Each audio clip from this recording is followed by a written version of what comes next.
I pressed against the cool stone wall of the wine cellar, his hands braced on either side of me, his breath warm against my neck. "Your husband thinks we're just tasting wine," he whispered, his voice thick with accent and something darker. I should have stepped away, should have remembered Stephen upstairs, but the way Pablo looked at me made every rational thought dissolve. His fingers traced the stem of my wine glass before setting it aside, never breaking eye contact. "But I think you came down here for something else entirely. Before we dive into this, hit like and subscribe. Trust me, you won't want to miss what happens next in this cellar." The evening had started innocently enough. Stephen had booked us a private wine tasting at this boutique vineyard in Napa, one of those romantic gestures he'd been making more frequently lately, as if expensive experiences could patch the growing distance between us. I'd dressed for the occasion, a flowing sundress that hugged my curves just right, my dark hair loose around my shoulders. At 37, I still turned heads, something I'd been acutely aware of as we'd walked through the vineyard earlier.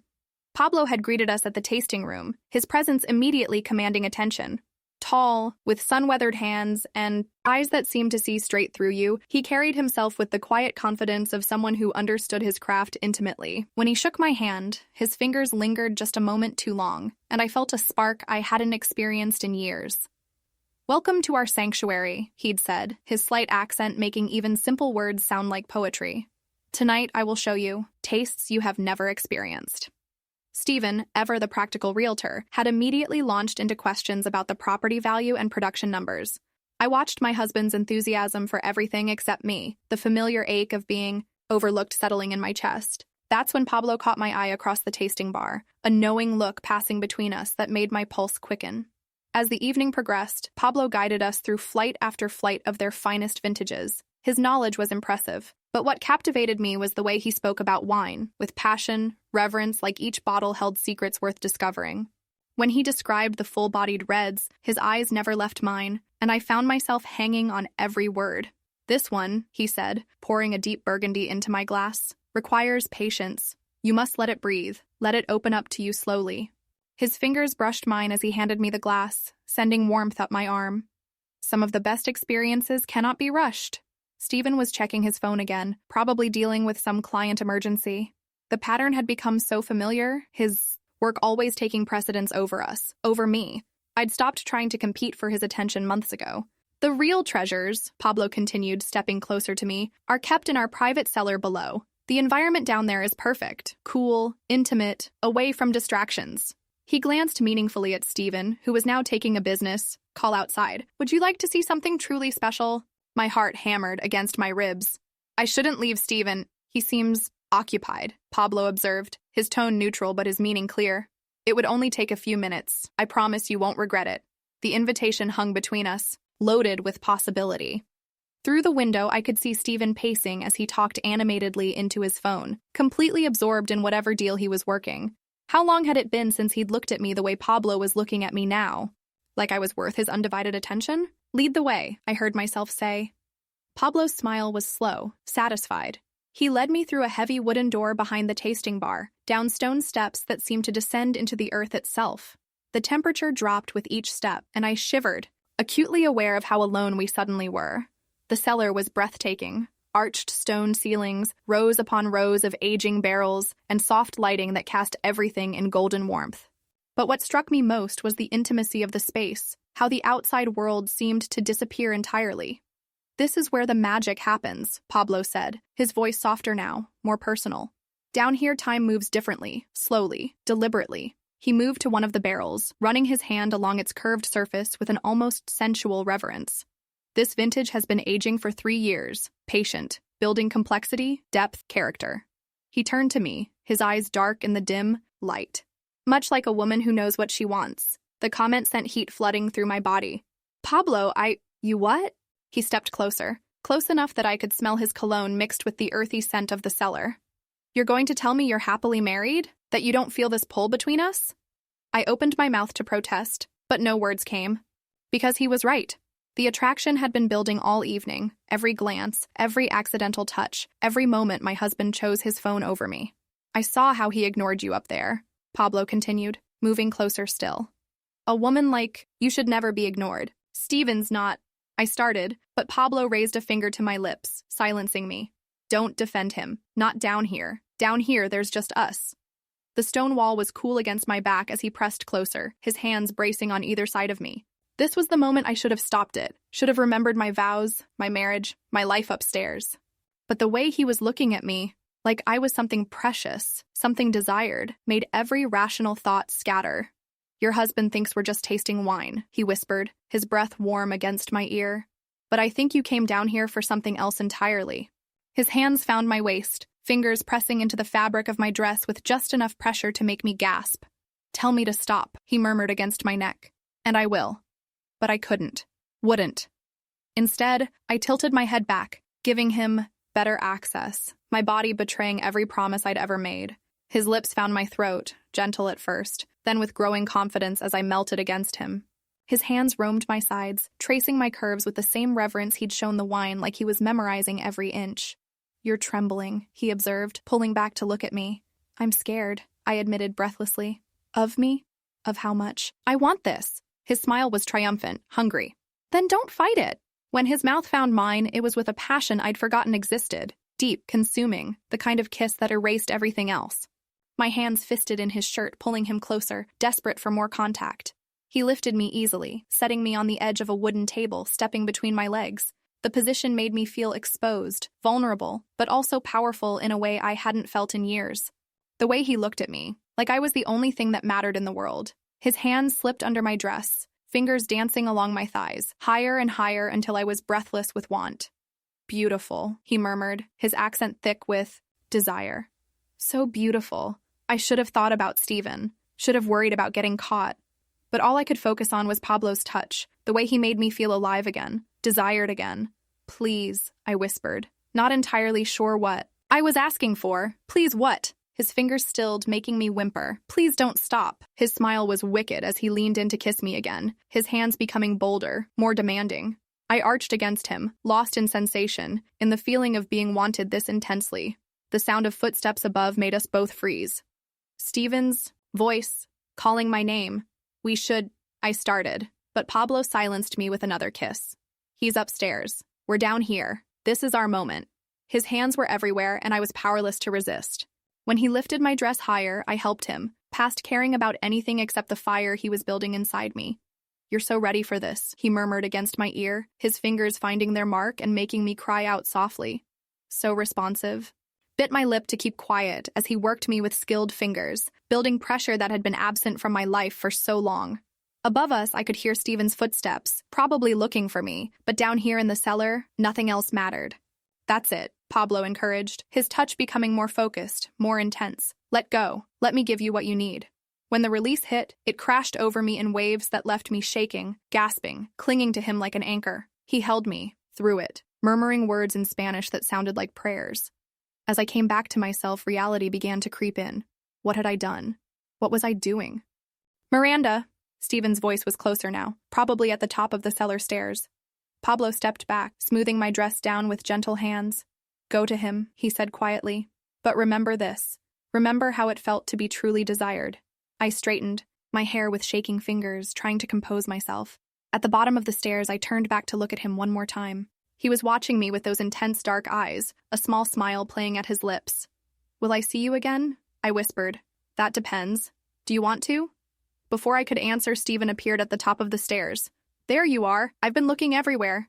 "Pablo was just showing me the cellar," I called back, my voice surprisingly steady. "It's incredible down here." As I climbed the stairs toward my husband, I could feel Pablo's eyes on me. At the top, Stephen barely glanced at me before launching into an explanation about his important call. The irony wasn't lost on me. He'd been so concerned about finding me, but now that he had, I was invisible again. The rest of the evening passed in a blur. Stephen dominated the conversation with Pablo, talking business while I sat quietly, acutely aware of every glance the winemaker sent my way. When Pablo's fingers brushed mine as he poured my final tasting, electricity shot through me all over, again. "Thank you for a memorable evening," Pablo said as we prepared to leave, shaking Stephen's hand before turning to me. "I hope you'll visit us again soon." "Oh, we definitely will," Stephen assured him. "I might be interested in representing some properties in this area." "I look forward to it," Pablo replied, but his eyes were on me. The drive back to our hotel was quiet, Stephen absorbed in making calls while I stared out the window, replaying every moment in the cellar. My body still hummed with the memory of Pablo's touch, and I found myself squeezing my thighs together, chasing the lingering sensations. Back. In our room, Stephen immediately opened his laptop, diving into work emails. "Great contact tonight," he said without looking up. "Could lead to some serious business opportunities." I watched my husband, this man I'd promised to love and honor, completely oblivious to what had happened right under his nose. Part of me wanted to feel guilty, but mostly I just felt empty. When had we become strangers sharing a bed? "I'm going to shower," I announced. He mumbled, not even acknowledging me. Under the hot water, I let my hands trace the same paths Pablo's had taken, remembering the way he'd looked at me, touched me, made me feel like a woman again instead of just furniture. The woman in that cellar had been alive, desired, powerful. Up here, I was invisible again. My phone buzzed as I was getting ready for bed. A text from an unknown number. "I haven't stopped thinking about you. P." My heart raced as I quickly deleted the message, glancing at Stephen, who was still lost in his work. But even as I deleted it, I was already hoping for another. The next morning brought harsh reality. In the daylight, away from the intoxicating atmosphere of the cellar, what I'd done felt overwhelming. I'd betrayed my marriage, my vows, everything I thought I stood for. But underneath the guilt was something else, a awakening, a reminder of who I used to be before I became half of a couple that barely functioned. Stephen was, predictably, on another call as we packed. "Sorry, babe," he said, covering the phone. "Big deal brewing. Might have to cut the trip short." Of course he did. I should have been angry, but instead I felt relieved. The thought terrified me. My phone buzzed again. This time it was a photo, the wine cellar, empty now except for shadows and memories. The message below read, "Some tastes linger long after the glass is empty." I stared at the image, remembering exactly where I'd been standing, what Pablo had done to me against that wall. My body responded instantly, heat pooling low in my belly, and I had to grip the bathroom counter to steady myself. Another message followed. "When will you taste again?" The question hung in my mind as we drove home, Stephen chattering about business, prospects while I stared out the window, Pablo's words echoing in my head. When would I taste again? The responsible answer was never. The answer my body gave was entirely different. Back home, life resumed its familiar pattern.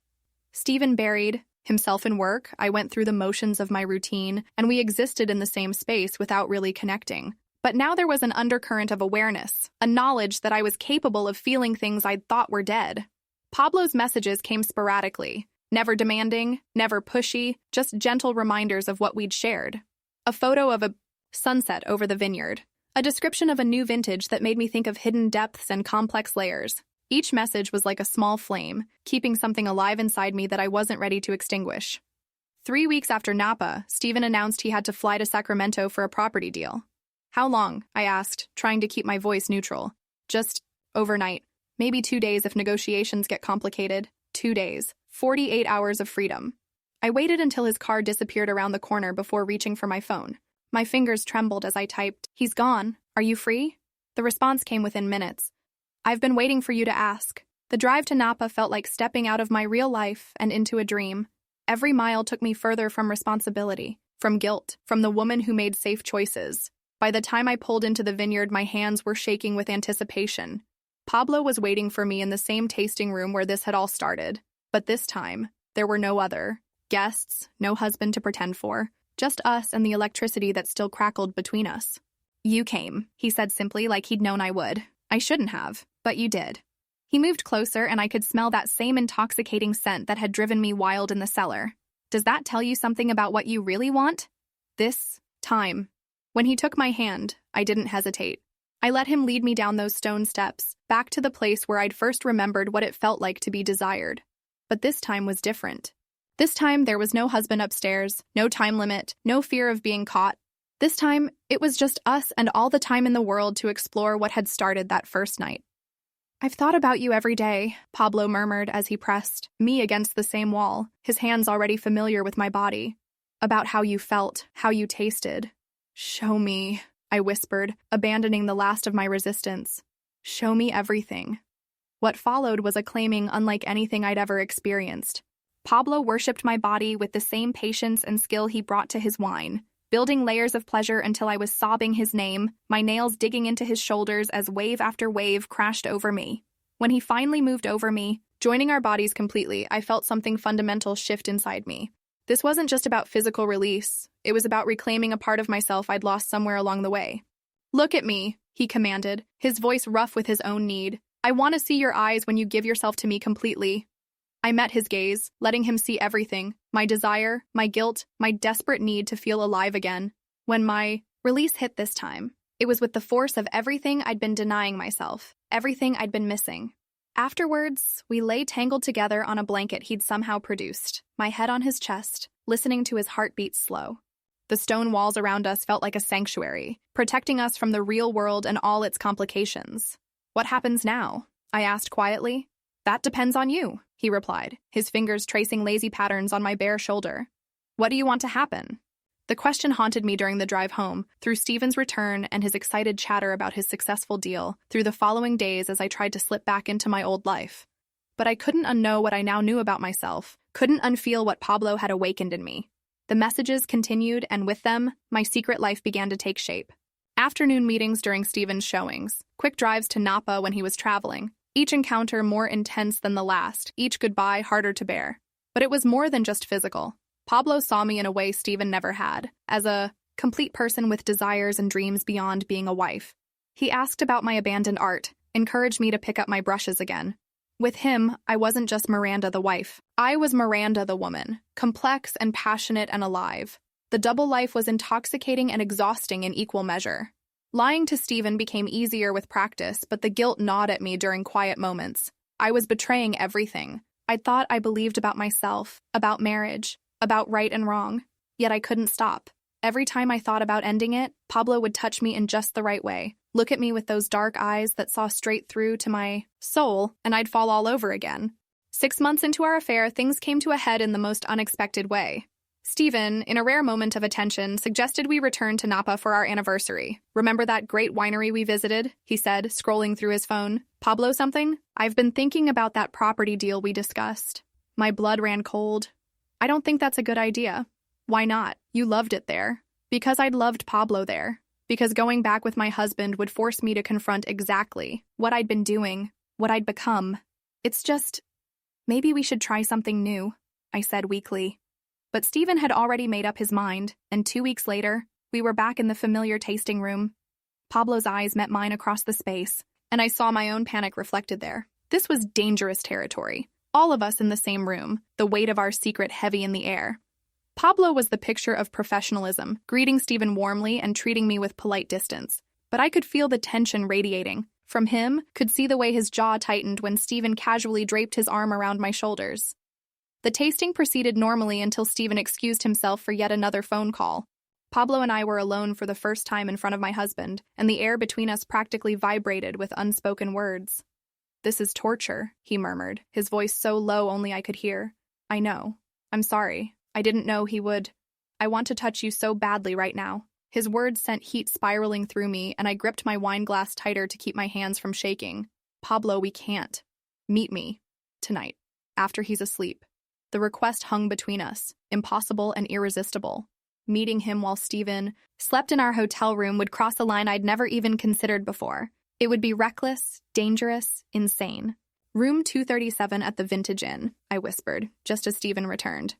That night, I lay beside my sleeping husband, watching the clock inch toward midnight. Every rational part of my brain screamed at me to stay put, to end this madness before it destroyed everything.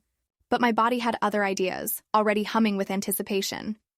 At 11:47, I slipped out of bed and into the hallway, my heart pounding so hard I was sure the entire hotel could hear it. Pablo was waiting by his door, still fully dressed, his eyes dark with desire and something that looked like desperation. The moment I reached him, he pulled me inside, his mouth crashing against mine with hungry intensity. "I've been going crazy all evening," he murmured against my lips. "Watching him touch you, knowing what we are to each other." "This is so dangerous," I gasped as his hands roamed my body with familiar expertise. "I don't care. I need you." What followed was our most passionate encounter yet, fueled by the danger of our situation and the knowledge that we might not get another chance. Pablo worshipped my body with desperate intensity, as if he was trying to memorize every inch, every sound I made. When I climbed on top of him, taking control in a way that would have shocked the woman I'd been a year ago, he looked up at me with something that went beyond desire. "I'm falling in love with you," he whispered as I moved above him, our bodies joined in perfect rhythm. The words should have terrified me. Instead, they sent me over the edge with an intensity that left me shaking, tears streaming down my face, as the truth of what we'd become crashed over me. I was falling in love with him too. Later, as I crept back to my room where Stephen slept peacefully, oblivious to the revolution happening in the bed next to him, I knew everything had changed.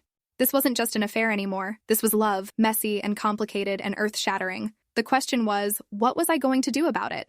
Standing there in the hallway, my hair still mussed from Pablo's hands, my body still humming from his touch, I realized I had a choice to make. Continue living this double life until it inevitably exploded, or make a decision that would change everything. The responsible choice would be to end it, to go back to my safe, predictable marriage and pretend none of this had ever happened. But as I thought about Pablo's hands on my skin, the way he looked at me like I was the most beautiful thing he'd ever seen, the future he represented where I could be fully myself, I knew I was already too far gone to turn back now. Some secrets change everything, even when they're hidden in the shadows of a wine cellar. Have you ever been torn between what you should do and what your heart demands? What choice would you make if everything you thought you wanted was suddenly not enough? Share your thoughts in the comments. I read every single one and want to know what you think. Before you go, smash that like button, hit subscribe, and ring the notification bell so you never miss these intimate confessions. Thanks for being here with me through this journey. Until next time, keep following your heart, even when it leads you into the beautiful chaos of the unknown.